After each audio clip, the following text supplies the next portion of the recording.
8-year-old triplets found a letter on their mother's grave. What it revealed changed everything. The wind rustled softly through the cemetery, weaving between the tombstones like a whispered memory. The late afternoon sun dipped low behind the hills, casting golden light on the worn marble headstones. 3 small figures stood silently at the base of one, their hands clutching each other's tightly. 8-year-old triplets, Noah, Lily, and Elias, stood before their mother's grave, the same place they had visited every Sunday since her death 2 years ago. This time, something was different. Elias knelt first. His eyes were sharper than his siblings, always scanning, always searching. "What's that?" he asked, pointing to the base of the headstone. A folded piece of yellowing paper, wedged carefully between the marble and the earth, fluttered slightly in the breeze. Noah bent to retrieve it, his fingers trembling slightly. "It's a letter," he whispered. Lily leaned closer, her breath caught in her throat. The envelope was addressed simply, "For my children, when you're ready." They looked at each other, the unspoken question heavy in the air. They had no idea who had placed it there or how long it had been waiting. Noah carefully opened it, the paper crackling with age. He began to read aloud, his voice steady despite the racing of his heart. "My sweet babies, if you're reading this, then I am no longer with you, and I am so sorry. There are things you don't know, things I never had the chance to tell you, about who I was, about who your father really is." The triplets froze. Their father? They'd never known him. Their mother had always said he was gone, nothing more. Lily stepped back, her hand over her mouth. Elias grabbed the letter and continued reading. "You've been raised believing he vanished. That's not the whole truth. I lied to protect you, but now it's time you knew everything." Their world shifted in that moment. The woman who had been everything to them, who had told bedtime stories and kissed their scraped knees, had kept a secret that now trembled in their hands. Lily's eyes filled with tears. "She lied to us," and she whispered. Noah shook his head, still staring at the letter. "She must have had a reason. She always said she was protecting us from something, or someone." Elias refolded the letter, holding it tight. "We have to find out what she meant." The shadows grew longer, stretching over the silent graves. As they turned to leave, the final words of the letter echoed in their minds. "Find the blue box in the attic. It holds the rest." Without another word, the triplets began to run. They burst through the creaky front door of their grandmother's house, their shoes leaving dusty prints on the old hardwood floors. The house was quiet, save for the ticking of the grandfather clock in the hall and the distant clatter of dishes from the kitchen. Grandma Miriam had raised them since their mother's passing, a stern but loving woman who spoke little of the past. The attic was off limits, one of her many rules, but rules didn't matter now. The letter in Elias's pocket was burning against his skin. They moved as one, hearts pounding, each step up the narrow attic staircase feeling like a countdown. Noah reached the top first, hesitating only a second before turning the knob. The door creaked open, revealing the dim, dust-filled space. Sunlight filtered through the grime-coated window, casting golden specks across forgotten furniture, boxes, and old suitcases. The air was thick, smelling of mothballs and memories. "There," Lily pointed. In the far corner, half hidden under a moth-eaten quilt, sat a box the exact shade of sky just before dusk, deep blue, almost glowing. They rushed toward it. Elias pulled the quilt away, and for a moment they all just stared. It was locked, but the key dangled from a string nailed to the nearby beam, as if someone had planned for them to find it one day. Noah turned the key slowly. The click of the lock echoed in the attic's silence. Inside, the box was packed with envelopes, photographs, and a worn leather journal. Lily picked up a photograph on top, a black-and-white image of their mother, much younger, laughing in the arms of a man none of them recognized. He had dark hair and intense eyes, and his arm was wrapped protectively around her. There was something in his face, something familiar. Elias's breath caught in his throat. "That's him," he said. "That has to be our dad." They sifted through more photos, snapshots of a life their mother had hidden. A beachside wedding, a hospital room with 3 bundled babies, a birthday party. And then came the envelope marked with a single name, Anthony. Elias tore it open and unfolded the letter inside. His hands trembled. Anthony, if you're reading this, I'm gone. I never stopped loving you, but you made choices I couldn't accept. The children deserved peace. Still, I never stopped hoping you'd change. If they ever find this, it means the time has come to tell them the truth. They deserve to know their father. Lily's eyes widened. She was writing to him. She wanted us to know him. Noah glanced at the journal, still untouched in the box. Maybe the answers are in here. They sat down on the dusty attic floor, the journal between them. Elias opened the cover, revealing the first page, written in their mother's unmistakable script. To my children, with all my love. This is the truth. The first entry was dated nearly a decade before their mother's death. It began with a softness that felt like a whisper from the past, her words painting vivid pictures of a life they had never been told about. She described meeting Anthony at a bookstore downtown, how he'd offered to help her reach a novel from the top shelf, how his smile lingered longer than necessary. He was magnetic, she wrote, the kind of man you believe in before you understand why. The triplets read in silence, huddled close as the attic light faded into evening gloom. Their mother's handwriting flowed with emotion and honesty. She detailed their whirlwind romance, the early days filled with laughter, late-night dancing, and dreams whispered under stars. But slowly, the tone shifted. There were hints of conflict, moments when Anthony's temper flared, when secrets were kept. I was already pregnant when I found out he'd lied about his job, the journal revealed. He wasn't working at a tech firm. He was involved with dangerous people, doing things I couldn't accept. I wanted a safe life for our children, not one filled with fear. Lily blinked hard, her fingers tightening on the page. She was scared, she whispered. Noah nodded, his brow furrowed. But she didn't run right away. She hoped he'd change. The entries grew more frantic. One described a night when Anthony didn't come home. Another, a moment when she discovered a gun hidden beneath their bed. He said it was for protection. I knew then. I had to leave. I had to choose you. A tear rolled down Elias's cheek as he turned the page. She left everything behind for us. Then came an entry dated just before their mother's death. It was shorter, more raw. I've seen him again. I didn't think he'd ever find me. He was watching from across the street. I don't know if he'll try to take you.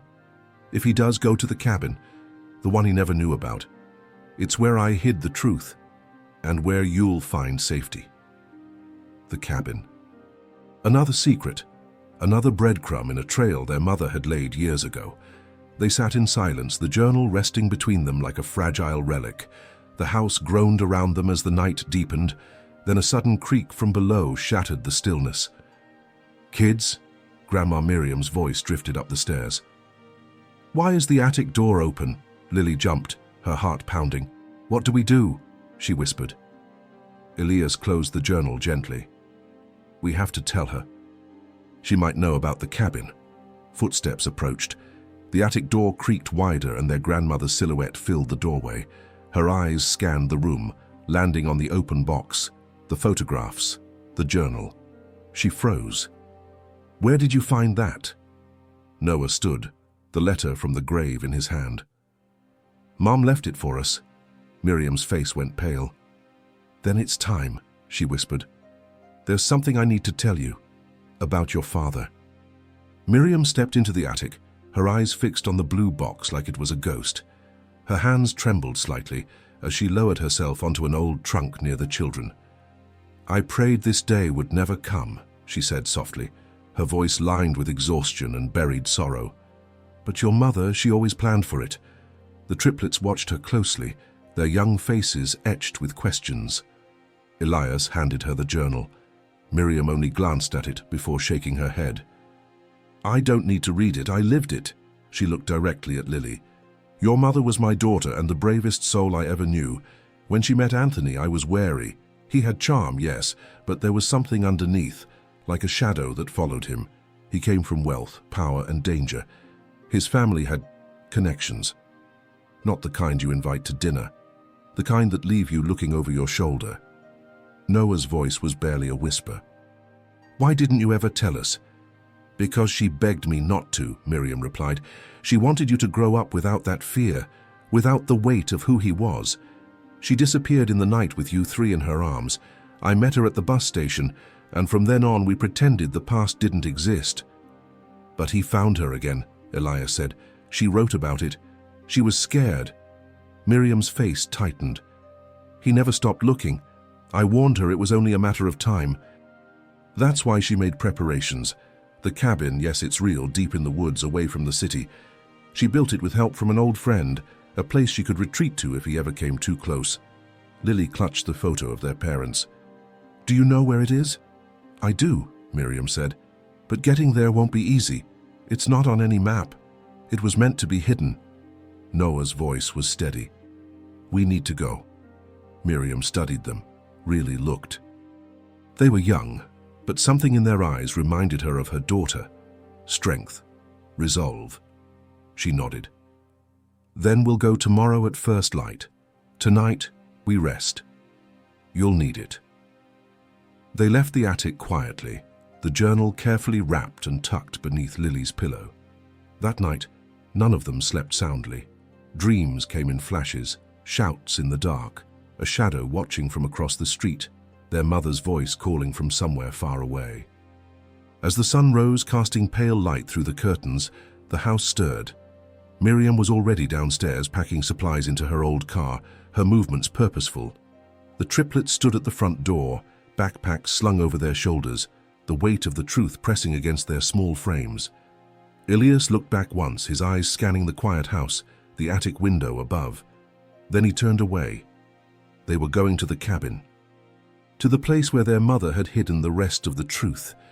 They didn't see the black car parked half a block down the street, but someone inside was watching. The road twisted through dense forest, the canopy above filtering sunlight into dappled gold on the cracked pavement. Miriam drove in silence, her eyes focused, hands gripping the wheel with quiet tension. In the back seat, the triplets huddled together, watching the trees blur past, each of them lost in their thoughts. The letter, the journal, the photo, all had pointed to this place, but none of them knew what they'd find when they got there. After nearly 3 hours, the asphalt gave way to gravel, and the gravel to a narrow dirt path. The tires crunched over pine needles and branches as the car crawled forward. Miriam slowed to a stop. "We walk from here," she said. "The cabin is just beyond the ridge." They grabbed their backpacks and followed her, the forest swallowing them whole. Birds chirped above, but the deeper they went, the quieter it became, until the only sound was their footsteps and the occasional snap of a twig. Then finally, it appeared. Nestled between 2 old birch trees, the cabin stood like a secret kept by the woods. It was simple, wooden, weather-worn and peaceful, yet something about it felt electric, like the air before a storm. Miriam produced a small key from her coat pocket. "She gave this to me the day you were born. Said to keep it safe in case everything else failed." Inside, the cabin was clean, preserved. Dust motes danced in the slants of sunlight from shuttered windows. A stone fireplace dominated one wall, and in the corner sat a desk, drawers neatly labeled. On the table was a sealed envelope with their names written in careful script. Lily picked it up and opened it, her fingers shaking. The letter inside was short. "If you found this, then you know enough to understand. But there's still more. In the cellar is a box your father never knew existed.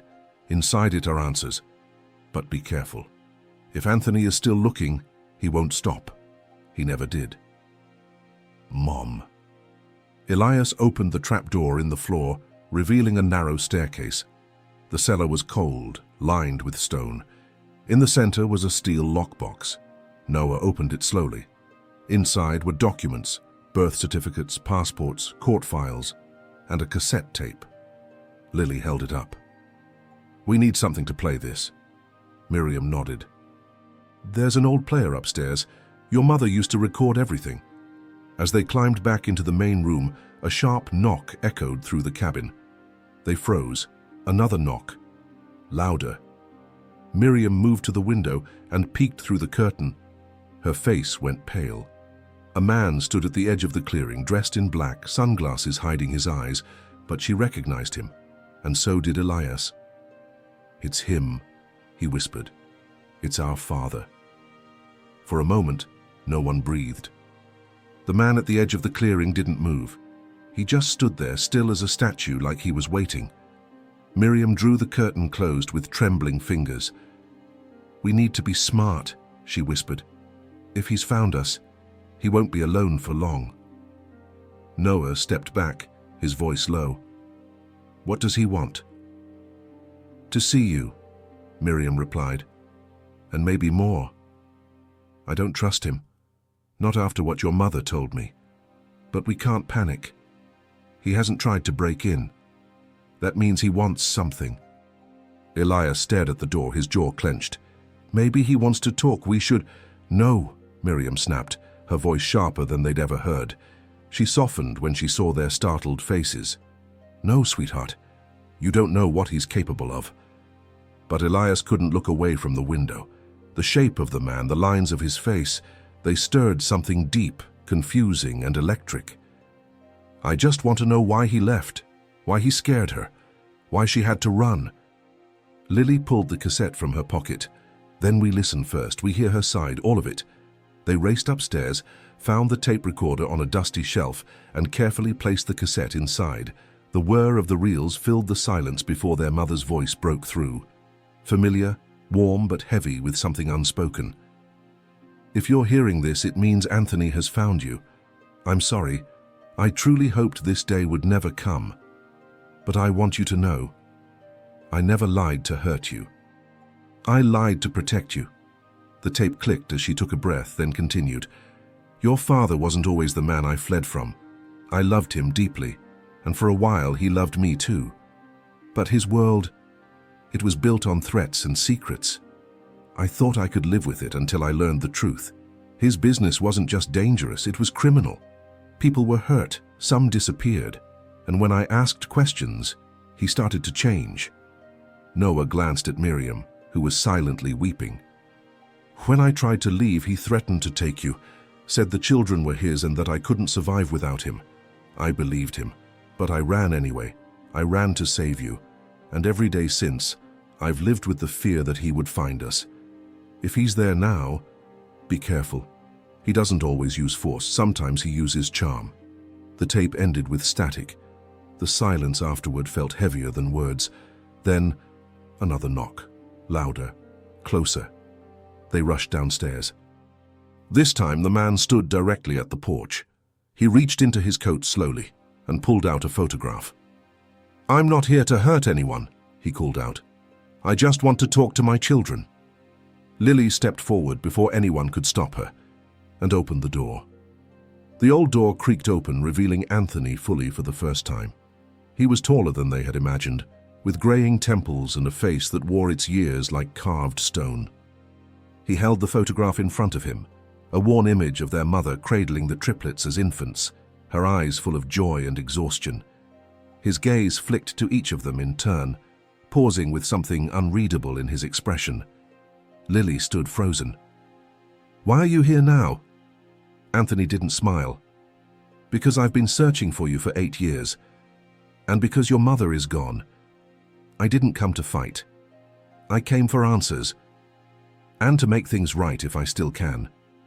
Miriam stepped between them, eyes blazing. "You lost that right a long time ago." Anthony's jaw tensed, but he didn't respond with anger. Instead, he nodded slowly. "You're right. I failed her. I failed all of you. But I didn't know what she was planning. She left in the night, no word. I woke up and you were just gone." "You threatened her," Elias said, stepping forward. "She ran because she was terrified of what you'd do." Anthony flinched like he'd been struck. "I was angry, yes. But I never would have hurt her. I made mistakes, big ones, but I didn't know how deep I was until it was too late." Miriam's voice cut in like a blade. "You made a choice, Anthony. You chose your empire over your family. And she took the only option she had left. Anthony looked down at the photo, his fingers trembling slightly. You think I didn't pay for that? I lost everything when she left. My business collapsed. The people I worked with turned on me. I was a different man then, and maybe I deserved it. Lily stepped closer, her voice steady. So why now? What do you really want from us? He looked up, his eyes glassy. I want to know you. I want to tell you my side. Not to erase hers, but because you deserve to hear it.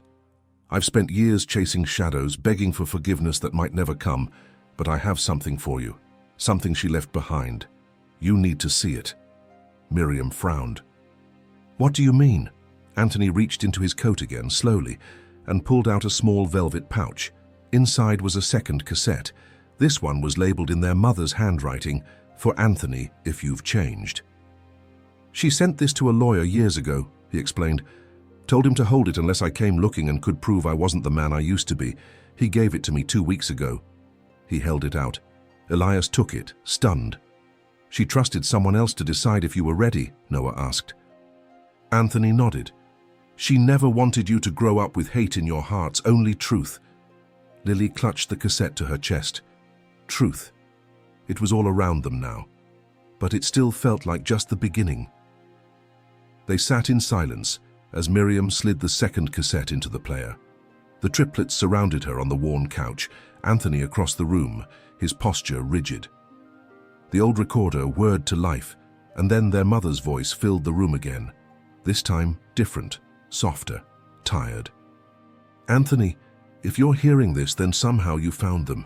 I can't say I'm not afraid, but I know you, and I believe people can change, even you. Anthony blinked, his face impassive, but his hands clenched into fists. You were the love of my life, and you were also my greatest heartbreak. I saw what power did to you, how it twisted your priorities, buried your goodness beneath ambition. I stayed longer than I should have. I believed I could save you. But love isn't enough when fear enters the home. Elias closed his eyes, hearing each word like a thunderclap. I never wanted our children to grow up hating you. I wanted them to be free from the legacy of your choices. That's why I disappeared. That's why I hid. But if you're hearing this, then maybe, just maybe, you found your way back to the man I fell in love with. Anthony dropped his gaze. Miriam didn't look at him. She was staring out the window, expression unreadable. If they let you in, it's their choice, not yours. Don't force it, don't rush it, earn it. And if you hurt them in any way, I swear I'll come back from the grave and haunt you. A breath of laughter escaped from Lily, despite the tension. Noah reached for her hand. Give them what I couldn't. Give them the truth, all of it, even the parts that hurt. The tape ended. No one moved for a long time. The forest outside rustled faintly, but inside the cabin it was a vacuum, thick with unspoken words. Anthony finally stood. I know I don't deserve forgiveness. I know I've done things you'll hate me for, but I also know I'm not the man I used to be. I lost your mother, and I've lived with that regret every day. I'm not asking for a family, just a chance to show you who I've become. Noah looked at him, his voice quiet. You said you have more. More truth. Anthony nodded. Files, photos, letters she never sent. Things I kept, hoping one day she'd come back. Elias's eyes narrowed. Why didn't you give them to her when she ran? I didn't know how to, Anthony admitted. I didn't know how to be anything but angry, but I kept them. I couldn't throw them away. Lily stood, the cassette still in her hand. Then show us. Anthony reached into his satchel and pulled out a thick folder, yellowed at the edges. He laid it on the table. Inside, dozens of letters, one in particular with their mother's handwriting across the envelope, never mailed. Elias opened it slowly and started to read. Dear Anthony, Elias read aloud, his voice shaking slightly. I don't know if you'll ever see this. I don't know if I'll ever be brave enough to send it, but I need to write it. For me, for our children, for what we once had. They all leaned in closer. Even Miriam, who had resisted everything about Anthony, found herself drawn to the words of her daughter, raw, emotional, and full of ache. You were my beginning. The first time I felt completely seen. You made me feel invincible, But then you made me feel invisible. You changed. You buried yourself in shadows and I couldn't follow you there." Anthony's hands curled around the arms of the chair, his knuckles white. His eyes never left Elias's face. "When I found out I was pregnant, I was terrified, but also hopeful. I thought maybe the children would bring you back, bring us back. But your world was too dark. I couldn't raise them in it, not with people following us. Not with guns in the nightstand, not with secrets." Lily's breath caught. She never said it like that before. Elias kept reading. "I left because I was afraid, but I also left because I believed there was still something good in you. I hoped that if I took the children and gave them a new life, you might find your own way back to the light." The room was silent, save for the sound of paper trembling in Elias's hand. "If you ever find them, I beg you, don't take them. Don't try to own them. Just be there if they let you. Show them the man you could have been. Maybe then they'll understand why I loved you. Maybe then you'll understand why I had to leave." The final line was scrawled, like she had written it in a rush. "If you change, you'll find us. If not, let us go." Elias folded the letter slowly, his chest rising and falling. No one said anything for a long time. Then Anthony rose and moved to the window, looking out at the trees swaying gently. "I don't want to take you anywhere. I don't want to rewrite the past. I just want to be part of the future if you'll let me." Miriam opened her mouth to protest, but then closed it again. Her fingers fidgeted in her lap. Noah stood. "Let's take this one day at a time." Anthony turned around, eyes red. "That's more than I expected." Lily nodded slowly. "But if you lie to us, we'll know." "I won't," he said quietly. "Not again." Just then, a loud crack echoed from outside. They all froze. Anthony moved first, pulling back the curtain. Then he swore under his breath. A second car had pulled into the edge of the forest. 2 men stepped out, and they weren't here to talk. Anthony stepped away from the window, urgency hardening his features. "We need to move now." His voice was calm but edged with tension, the kind that only came from experience, of knowing when danger was real and how fast it could close in. Miriam stood quickly, her instincts kicking in. "Who are they?" Anthony grabbed his bag. "People I used to work with or for. If they found this place, it means someone talked. They won't knock." Lily's breath caught. "What do they want?" "Me," Anthony replied. "Or leverage, meaning you." Noah's stomach twisted. "What do we do?" Anthony turned to him, eyes sharp. "We don't panic. There's a trapdoor behind the fireplace. Leads to a root cellar and a path into the woods. Your mum had it built for this exact reason." Elias helped Miriam shove aside the heavy rug while Anthony slid the iron grate open. Cold air rushed up from the tunnel. Lily peered down the narrow steps, the stone passage dim and silent. "How far does it go?" "Far enough," Anthony said. "Stay low. Keep quiet. We don't have much time." Outside, voices rose, deep, urgent, speaking in clipped phrases. Footsteps crunched across the gravel. Miriam ushered the children down first, her voice low. "Go, quickly." She followed, glancing over her shoulder at Anthony, who lingered by the window. "You're not coming?" Elias asked. Anthony's jaw clenched. "I will. I just need to stall them. Buy you a few minutes." "No," Lily said, panicked. "You'll get hurt." He gave her a faint smile. "I've already done enough running. Let me do something right." He handed Elias the folder with the letters, the cassette, and the journal. "Don't lose this. It's your truth now." Then he turned, slid the grate closed, and replaced the rug. In the darkness of the tunnel, Miriam pulled the children close as muffled sounds filtered through, the front door being kicked in, voices barking commands, the sound of furniture being overturned. "Where is it?" someone shouted. "We know he brought it here." Lily clutched her brother's hands, her heart racing. A scuffle, a crash. Then Anthony's voice, louder, angrier than they'd ever heard it. "They're gone. You'll never touch them." More shouting. A sharp thud. Silence. Noah turned to Miriam, panic rising. What if they hurt him? We keep going, she whispered.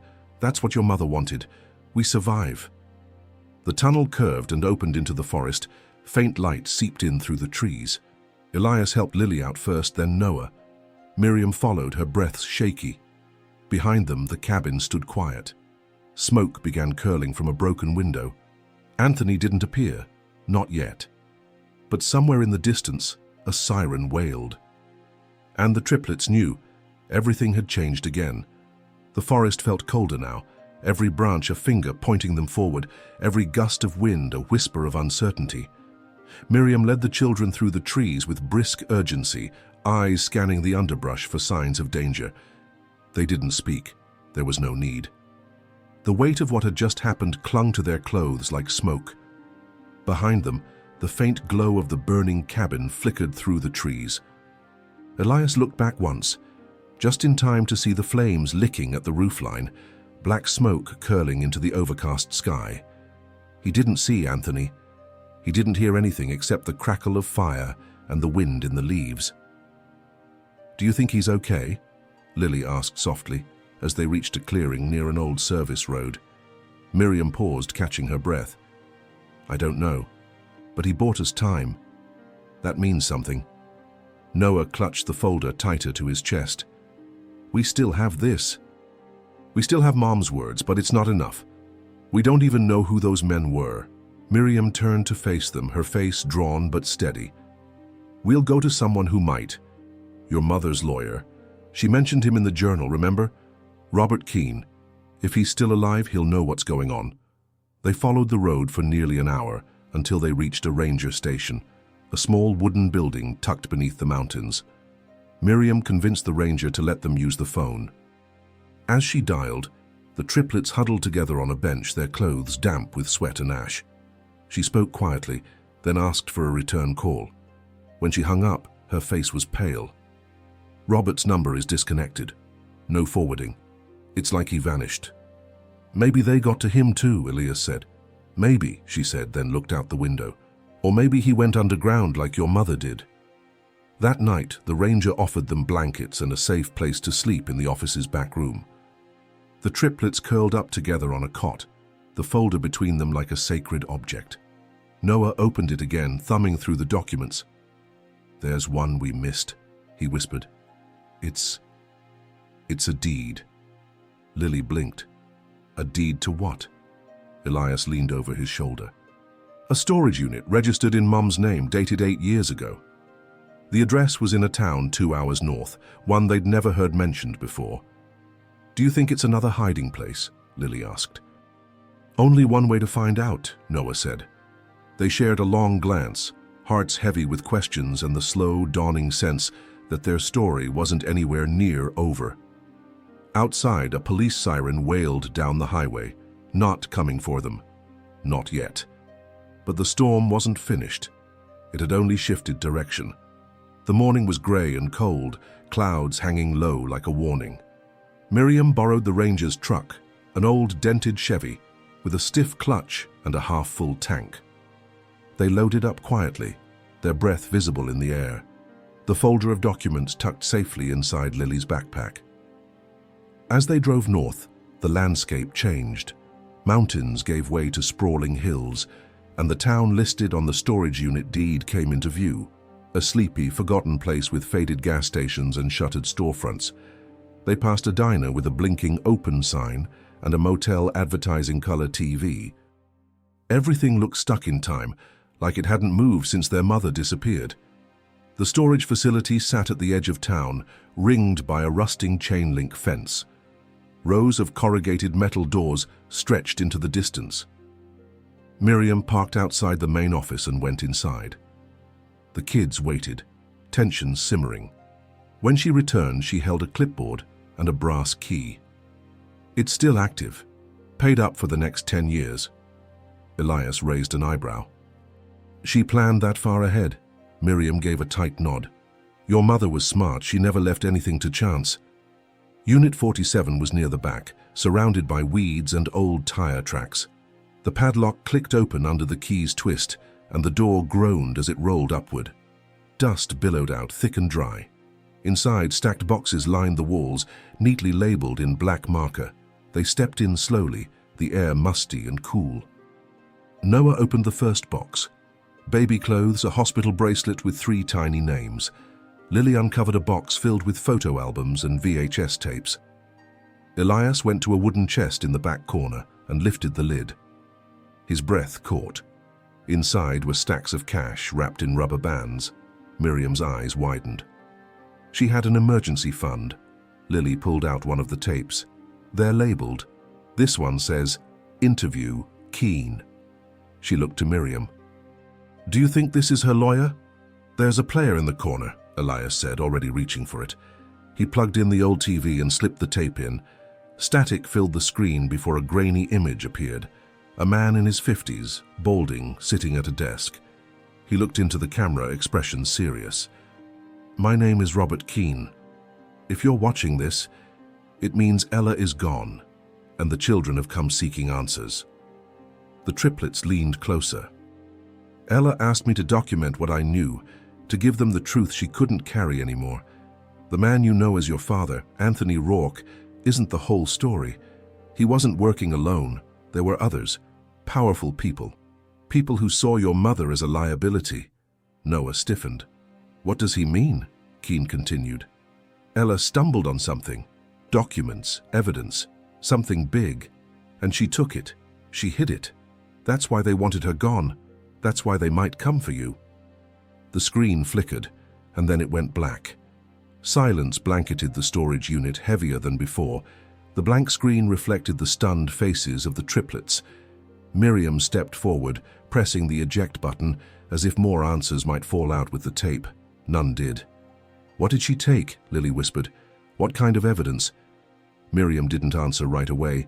She walked to the far wall, rummaging through a box labeled, "Personal, do not open." Inside, she found a folder wrapped in plastic, sealed with duct tape. She held it like it might explode. "This must be it," she murmured, laying it gently on a table someone had left behind. Noah helped her unwrap it. Inside was a thick bundle of documents, contracts, emails printed from old computers, bank transfers, most of them referencing a shell company called Virex Holdings. Many bore the name A. Rourke, but others had different names, some with government insignias, some from foreign banks. "There are dozens of names here," Elias said, flipping through the pages. "Politicians, CEOs, judges." Miriam paled. "This isn't just evidence. It's a list of collaborators. People who helped Anthony and his partners launder money, hide assets, and—" She stopped, staring at one paper. "And silence threats." Lily read over her shoulder. "Disappearance fund." They all froze. The document detailed payments made to cover up problematic individuals, including journalists, whistleblowers, and one line, only partially redacted. E. Rourke. Status, compromised. Action pending. "That's her," Noah whispered. "That's Mom. They marked her as a threat." Miriam's hands trembled. "She knew she was in danger, and she still raised you in peace." The enormity of it washed over them. Ella hadn't just fled a bad relationship, she'd been hunted. By men who didn't just want to silence her, but erase her. "We need to do something," Lily said. "We can't just sit here." "Who would believe us?" Elias asked. "These are powerful people." "They believed Mom enough to try and kill her," Noah said quietly. "That means it's real." Miriam nodded. "There's one more tape, the one labeled Last Words. It's in this box." She held it up, and they all stared at the black plastic rectangle. Lily took it gently and placed it in the player. The screen flickered to life again. This time it was Ella. Not in an office, not at a desk, she was in a small room looking straight into the camera. Her face was pale, her hair pulled back. "If you're watching this," she began, "they know, and they're coming." She took a shaky breath. "I hid everything that could expose them. But if I'm gone, you must finish what I started." Her voice cracked.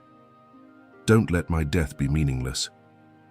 Then she said something that made Miriam gasp. There's one more person who knows the truth. You already know him. The screen glitched, then cut to black. The silence that followed was like a thunderclap in reverse, deafening in its stillness. Lily slowly turned to Miriam, her voice hoarse. She meant Dad, didn't she? She meant Anthony. Miriam didn't answer right away. She moved to the table, her expression unreadable. Maybe, but maybe not. Your mother was careful with her words. If she'd meant Anthony, she would have said his name. Noah's hands trembled as he picked up the tape. Then who? Elias sifted through the documents again. What if it's someone from this list? Someone she trusted? Or someone who betrayed her? Miriam nodded slowly. There was one man she mentioned in her letters to me, briefly. She called him the Watchman, said he was on the inside, said he helped her disappear, helped set up the cabin, the storage unit, everything. Noah's eyes lit up. Then he's still out there. He has to be. Lily stood. We find him, we finish what she started. But we don't even know his name, Elias said, frustrated. Miriam's eyes narrowed as she turned over one of the documents. There, tucked into a margin, was a handwritten note. W.M. We'll know where to find the cabin's second safe. Don't trust anyone else, not even R. W.M., Miriam whispered. Those could be initials. Noah scanned the files. There's one email from a w.morganconstella.org. Look. Constella. The name sent a chill through Miriam. It was a private security firm, very high level. Ella mentioned them once, said they operated in the grey, part protection, part espionage. If this Morgan was part of it, he might have been her last hope. Lily nodded. And her last ally. They searched for more, finally uncovering an address linked to the Constella name, an office building in upstate New York, a 6-hour drive. Then we go, Elias said. Miriam hesitated. This is dangerous. Once we start moving, we can't stop. They'll be watching for anything. Bank records, cameras, your mother's name on the lease. If they know the unit's been accessed, they already know, Noah said quietly. We saw the car. We saw the men. We're not safe anymore. We're targets. Lily gently touched her mother's letter. She gave us everything she could. It's our turn now. Miriam looked at all three of them. They weren't just children anymore. Not after what they'd seen, what they'd endured. They were Ella's legacy. Sharp, brave, determined.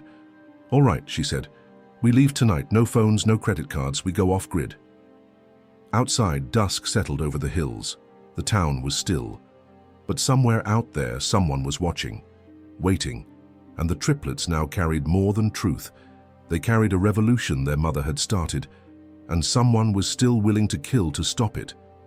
Nightfall draped the sky in heavy black as they left the storage unit behind.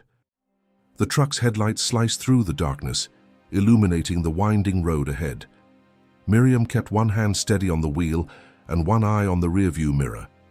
Every set of headlights in the distance made her shoulders tense. Every curve in the road felt like it could be an ambush. In the back seat, the triplets huddled under a blanket, the folder of documents between them like sacred scripture. Elias had his eyes on the map, tracing the route to upstate New York with a shaky finger. If we drive straight through, he said, we'll get there by dawn. Lily leaned her head against the window, her voice barely audible. What if he's not there? Then we keep going, Noah said. We don't stop until we find someone who will help us finish what Mom started. The further they drove, the more the tension grew. At a deserted rest stop, Miriam killed the engine and cut the lights. We'll wait here for an hour. Make sure we're not being followed. Inside the truck, the only sounds were the soft ticking of the cooling engine and the rustle of papers as Elias flipped through a second envelope he hadn't opened yet. He froze. Guys, this letter is addressed to Morgan. Miriam turned around. Let me see that. He handed her the note. The handwriting was familiar, Ella's, fluid and urgent. W, if they found the children, you're the only one left I trust. The evidence is in the folder. But there's one file even more dangerous than the rest. Project Willow. You told me never to open it, I didn't. But I hid it in the place we agreed upon. If the kids bring this to you, protect them like you once protected me." Miriam gasped softly. Project Willow. I've heard that name before. Lily leaned forward. "What is it?" "I don't know," Miriam said. "But your mum was scared of it. She told me if it ever resurfaced, the fallout could be global." Noah's voice was tight. "Then why didn't she destroy it?" Elias answered without hesitation. "Because she believed the truth should survive, even if she didn't." The air inside the truck thickened. They all felt it, that they were no longer just running. They were part of something larger, something dangerous. Far down the highway, a pair of headlights appeared in the distance. Miriam didn't wait. She restarted the engine and pulled onto the road. "No more stops. We drive until sunrise." As the truck sped off into the night, none of them noticed the dark SUV pulling out from behind the trees moments later, lights off, following at a steady distance. They weren't alone anymore, and someone didn't want them to reach Morgan alive. The first blush of dawn broke over the tree line as the truck rolled into a fog-covered town nestled at the base of the Catskills. Quiet streets stretched beneath Victorian lampposts and faded awnings. Miriam pulled into a gas station at the edge of town, her hands tight on the wheel. "We're here," she said, voice hoarse. "Creswell, this is the place on the envelope." The triplets stirred awake in the back seat. Lily rubbed her eyes. "Where do we even start?" Elias unfolded the paper with the address. 301 Henderson Lane. It's listed as a private security office, but something tells me it's more than that. Miriam glanced at the station's small diner. "Let's refuel. Eat something. Then we go." While she filled the tank, the triplets stepped into the diner, their presence barely noticed by the sleepy morning crowd. A waitress brought coffee and toast, her eyes lingering curiously on their worn clothes and dark circles. Elias couldn't sit still. What if Morgan's not there? What if the building's empty or burned down? "He'll be there," Noah said with quiet certainty. "If Mom trusted him, we have to." Minutes later, they pulled into a narrow cul-de-sac lined with small windowless buildings. 301 Henderson Lane stood at the very end, an unmarked grey structure with a steel door and a single camera mounted above it. No sign, no cars. Miriam stepped out first, scanning the area. "Stay close." She knocked. A long pause. Then the door buzzed and slowly opened. Inside, fluorescent lights flickered to life, revealing a narrow corridor and a man standing at the end of it. He was tall with silver-streaked hair, a military bearing and eyes that took in everything in a second. He wore a simple black sweater and dark slacks. "You're Ella's children," he said, not a question. Noah stepped forward. "You're Morgan?" "Yes," he said, "and I've been expecting you for 8 years." They followed him down the hall to a secured office filled with filing cabinets, monitors, and a table where a single folder sat. Morgan gestured for them to sit. "Your mother was the bravest person I ever knew. When she ran, I helped her disappear, set up the cabin, the funds, the safes, but I told her, if I ever saw you again, it meant the worst had happened." "She's gone," Lily said softly. Morgan nodded, eyes clouding. "I know. I saw the fire report. And I saw the surveillance footage, men in suits, former clients of mine. People I should have destroyed years ago." Elias placed the folder on the table. She said Project Willow was the key. Morgan's face hardened. "Then it's worse than I feared." He opened the folder, flipping through its contents quickly. And then he froze. "These files, these aren't just evidence of corruption. They're the blueprint for a government experiment." He looked up at them, voice low. "Your mother didn't just uncover a conspiracy. She uncovered a weapon." The room seemed to shrink around them. Morgan's words hung in the air like smoke, heavy and choking. Elias leaned forward. "What kind of weapon?" Morgan closed the folder slowly, pressing his fingers against the table as if steadying himself. Project Willow was a covert intelligence program launched by a coalition of private corporations and rogue elements within the government. It started as data collection, tracking citizens under the guise of national security, but it evolved. They began testing psychological conditioning, behavior manipulation, and eventually biochemical influence. Lily paled. You mean like mind control? In essence, yes, Morgan said, but not the science fiction kind. More insidious, real-world tests, trial programs in prisons, schools, even small towns. The kind of quiet terror no one reports because no one knows it's happening. Miriam sank into a chair, visibly shaken. And Ella found out. She didn't just find out, Morgan said, opening a drawer and pulling out another file, one stamped with the word classified. She obtained one of the original reports from an inside source, a whistleblower who died under uncertain circumstances 2 weeks later. Noah's fingers gripped the edge of the table. She said in her letter there was something she didn't open, something she was afraid of. Morgan nodded. That's the final file. It contains details about test subjects, people who were unknowingly exposed to Willow protocols, including pregnant women in select clinics. Women who were later told they miscarried. The triplets froze. What are you saying? Elias asked, his voice suddenly distant. Morgan's eyes didn't waver. I'm saying there's a possibility, just a possibility, that you were part of it. Not by your mother's choice, not by her knowledge, but through the clinic she used in her first trimester. That facility was flagged in an internal Willow memo. Lily stood abruptly, knocking over her chair. You think we were experimented on? I think someone wanted to monitor you, maybe influence you, maybe prove something about behavioral inheritance. Morgan's voice was steady but not cold. Ella fled when she discovered where the records led. That's when the threat started. That's when she came to me. Noah looked down at his hands. Is that why they're still chasing us? Because of what we are? Morgan shook his head. It's because of what you have. The evidence, the files, proof that Willow exists.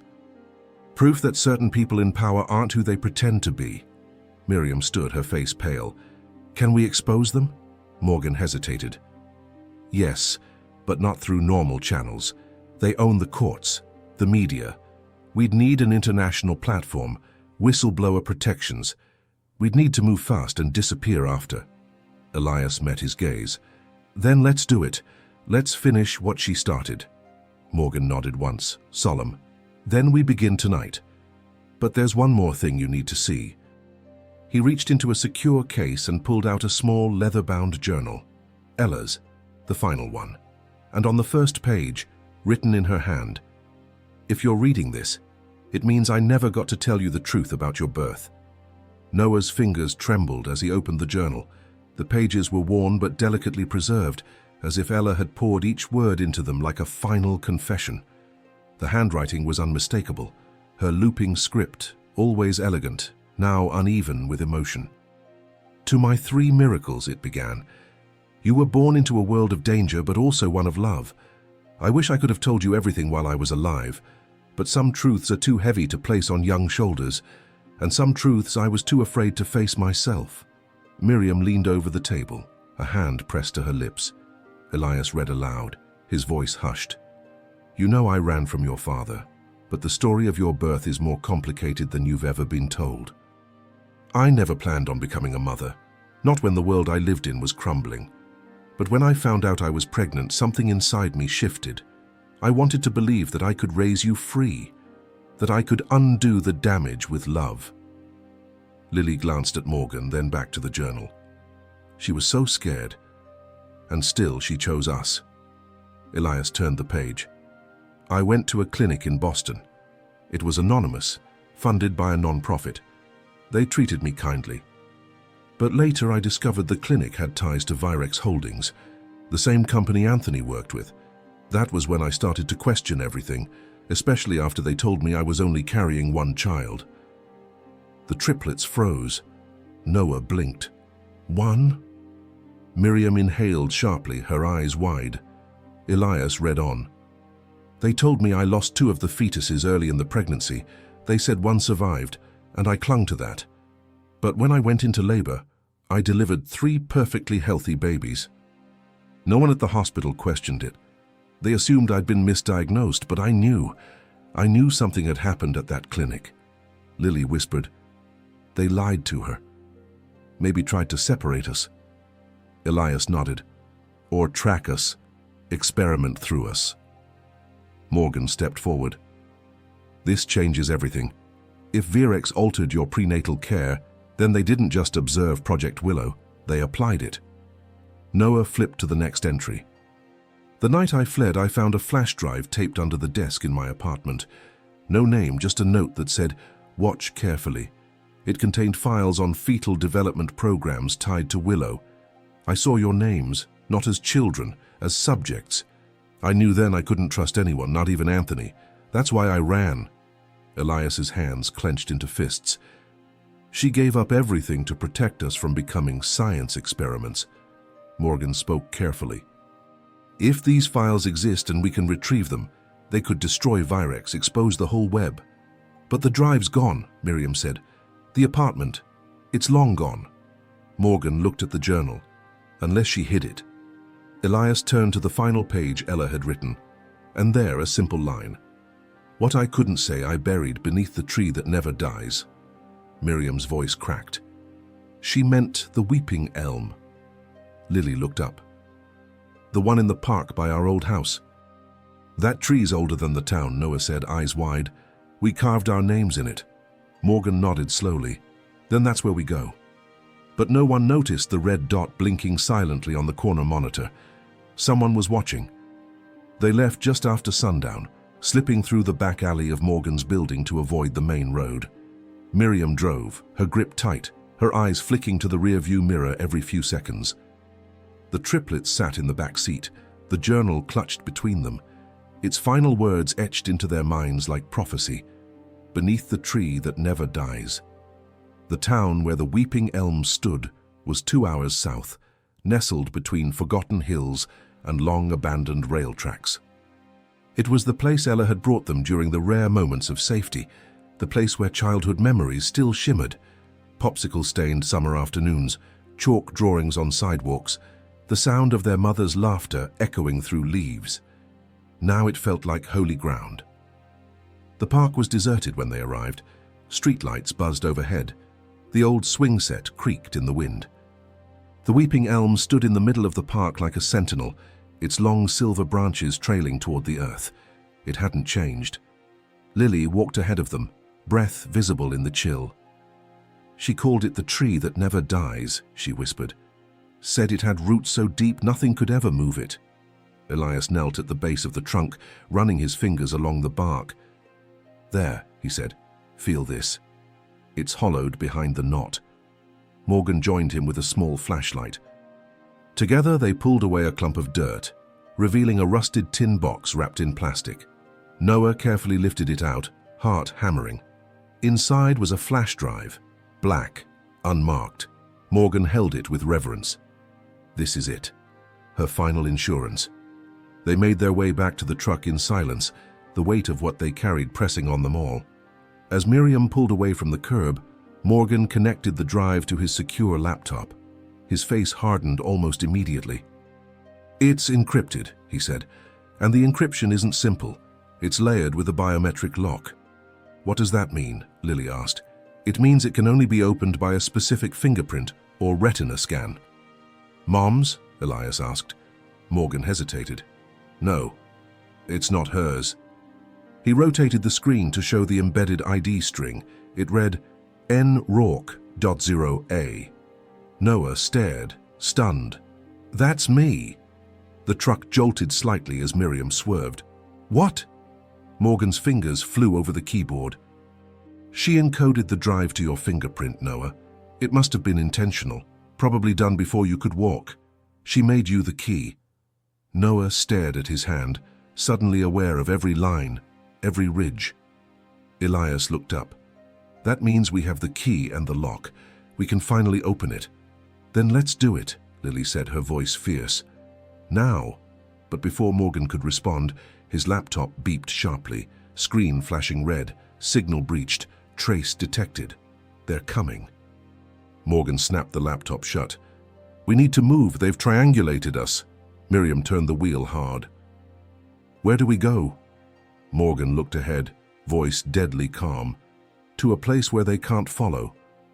Noah held the drive to his chest, and behind them, headlights began to multiply. Tires screeched as Miriam swerved off the main road and onto a dirt path cutting through the woods. The headlights behind them multiplied. 3 cars, then 4, their beams slicing through the night like searchlights. The truck bounced violently over ruts, branches scraping the windows like desperate fingers. "Where are we going?" Lily shouted over the roar of the engine. Morgan was already pulling a folded map from the glove compartment. "There's a safe house about 12 miles east, underground, untraceable, and off-grid. Ella helped build it." Elias clutched the seat in front of him. "Will we make it before they catch up?" "We have to," Morgan said. "If they get the drive, everything ends. Your mother's sacrifice, the evidence, gone." Noah stared at the flash drive in his hand, feeling its weight as more than plastic and metal. It was truth, it was danger, it was everything. Behind them, the first of the black SUVs hit the dirt trail, gaining. Miriam pushed the truck harder, the engine growling with effort. "We need to lose them, now." "There's an old logging road ahead," Morgan said. "Sharp right, trust me." She turned the wheel, the truck lurching onto a narrow path swallowed by trees. The branches overhead closed in, moonlight flickering through the canopy. The sound of the pursuing engines dulled slightly. For a moment, they were alone again. "Is the drive ready?" Lily asked, panting. Morgan nodded, pulling out a portable biometric scanner from his bag. "Noah, give me your thumb." Noah pressed it to the reader. It beeped once, green light. The laptop booted up again. This time, a file directory opened, inside hundreds of files, videos, transcripts, hidden memos, and one marked in red, Willow Core, live feed. Morgan clicked it.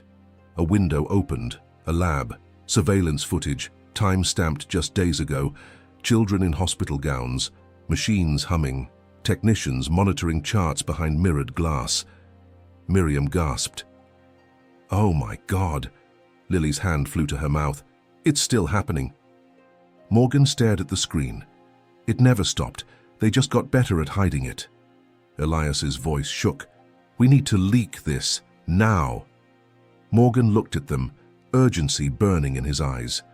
"Then this is what we do. We stream it to the world, tonight.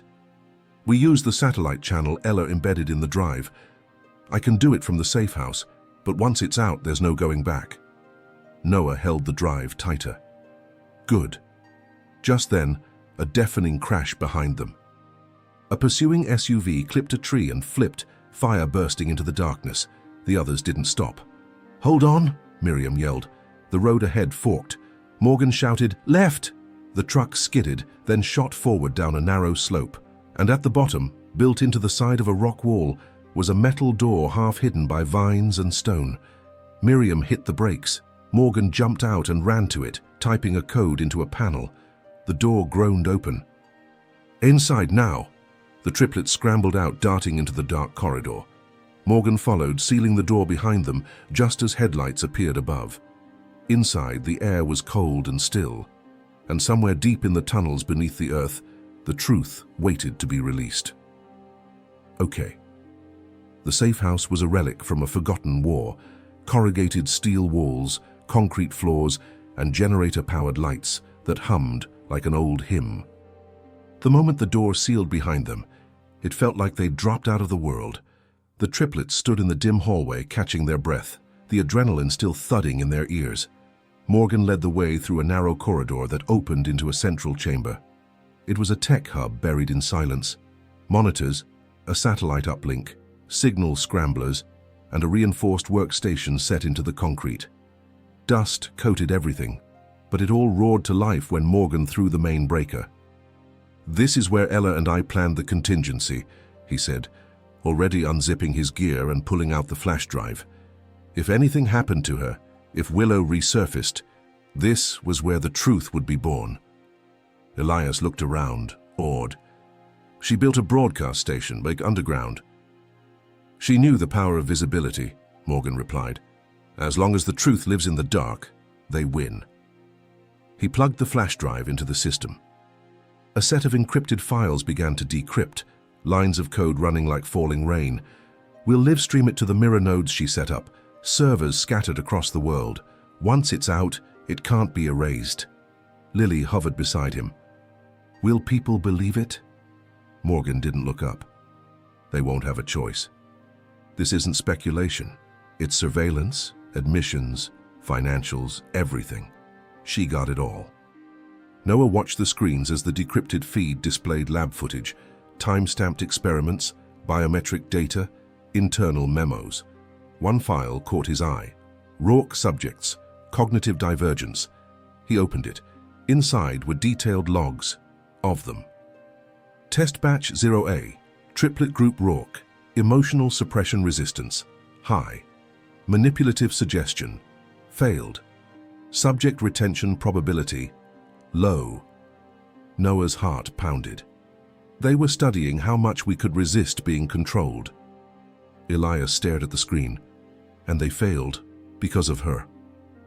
Morgan glanced over. She made sure of it. She wanted you to have minds that couldn't be bent. Miriam stood in the doorway, silent tears in her eyes. She protected them even before they were born. The live stream countdown ticked down, 000237.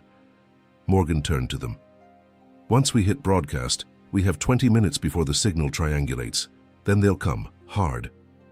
We can hold out, Elias said. Morgan locked eyes with him.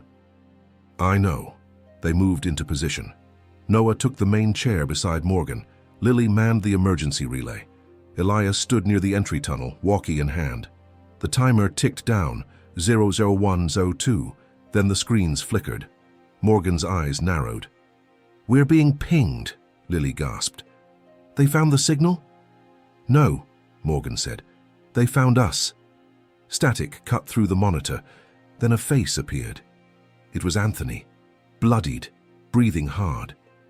Don't stop, he said. They've taken the kids from the labs. They're moving them. Use the stream, expose everything. Then his feed cut, and gunfire echoed from the outer corridor. The first shots rang like thunder through the concrete tunnel, reverberating into the chamber like the crash of war drums. Elias spun toward the corridor, eyes wide, heart hammering. They're here. Morgan didn't hesitate. Lily, initiate the stream, now. Lily slammed her hand on the broadcast command.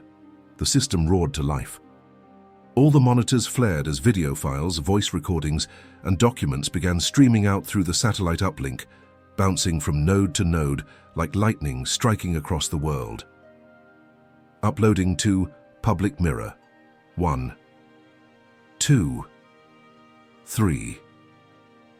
On one screen, footage of the Willow experiments played in real time.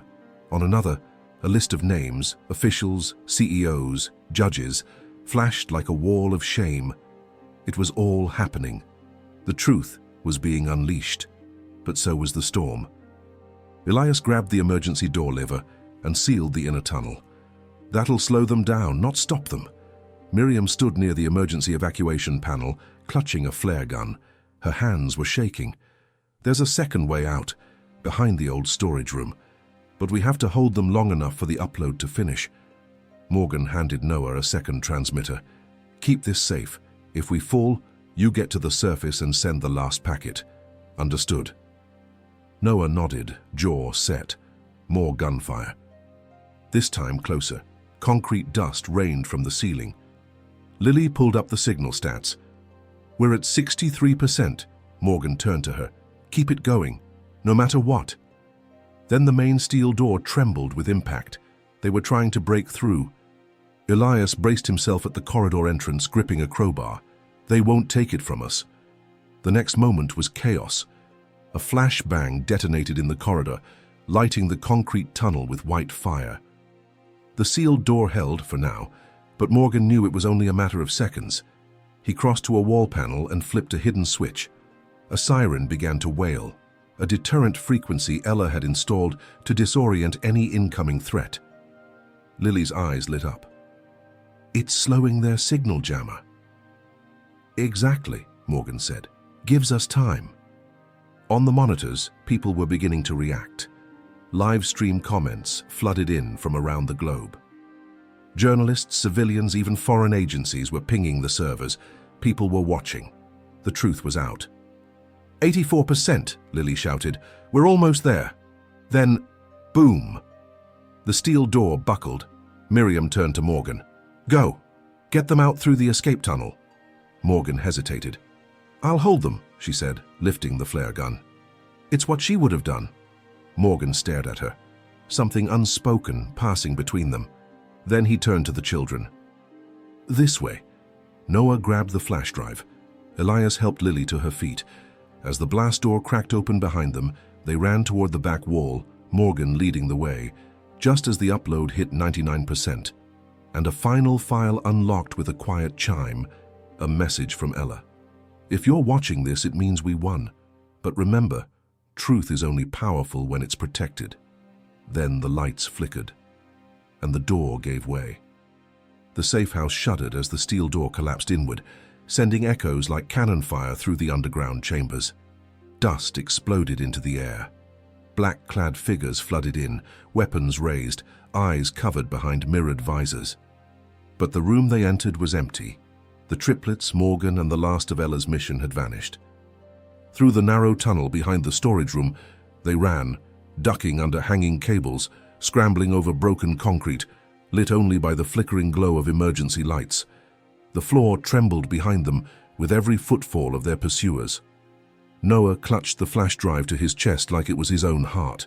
Lily gripped a map Morgan had handed her, guiding them through each turn.